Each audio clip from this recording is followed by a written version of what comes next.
लगातार कोरोना संक्रमितों की संख्या में हो रहे इजाफे को देखते हुए आज से दिल्ली एनसीआर में सेरोलॉजिकल सर्वे शुरू किया जाएगा। इससे कोविड महामारी का व्यापक तौर पर विश्लेषण हो पाएगा। एनसीडीसी और दिल्ली सरकार संयुक्त रूप से यह सर्वे करेंगे। केंद्रीय गृह मंत्री अमित शाह ने दिल्ली के घनी आबादी वाले क्षेत्रों में कोविड संक्रमण को रोकने और पता लगाने के लिए आरोग्य सेतु और इतिहास ऐप्स के उपयोग की भी मंजूरी दी थी। दिल्ली के लोगों की कोरोना वायरस के लिए स्क्रीनिंग करने के मकसद से दो सदस्यों वाली कम से कम 1100 टीमों का गठन किया गया है। हर टीम में 2 सदस्य होंगे और वो घर घर जाकर कोरोना वायरस संक्रमण के संबंध में सर्वेक्षण करेंगी। सर्वेक्षण का काम कुछ जिलों में शुरू हो चुका है।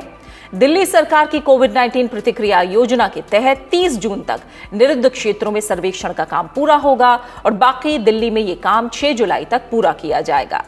ये टीमें एक मोबाइल एप्लीकेशन एसएस कोरोना से लैस हैं, जो सरकार द्वारा गठित एक वेब पोर्टल को तत्काल जानकारी भेज देगा।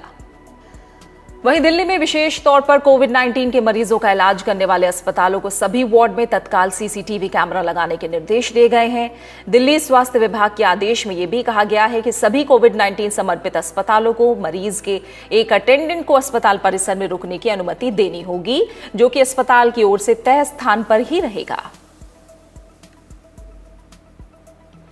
वहीं दिल्ली के मुख्यमंत्री अरविंद केजरीवाल ने कहा है कि राजधानी में अधिकतर रोगियों में कोरोना वायरस का हल्का प्रभाव है और दिल्ली कोविड महामारी को नियंत्रित करने के लिए पूरी तरह तैयार है।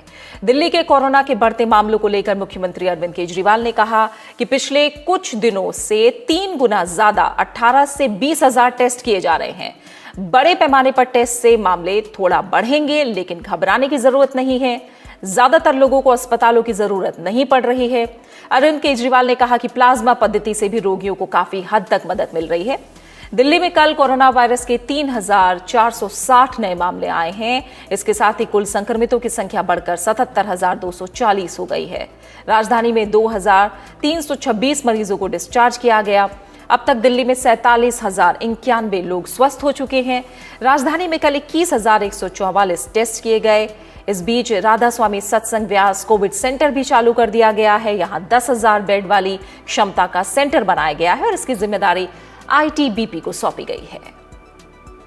कोरोना महामारी वायरस के संक्रमण की वजह से दिल्ली के सभी स्कूल 31 जुलाई तक बंद रहेंगे। दिल्ली के शिक्षा मंत्री मनीष सिसोदिया ने इसकी घोषणा की।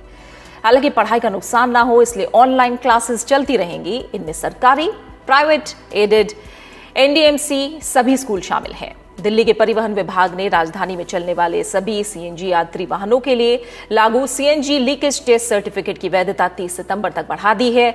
जिन सीएनजी गाड़ियों का ये टेस्ट सर्टिफिकेट 1 फरवरी से लेकर 30 जून के बीच खत्म हो रहा है, उस सर्टिफिकेट को अब 30 सितंबर तक वैलिड माना जाएगा।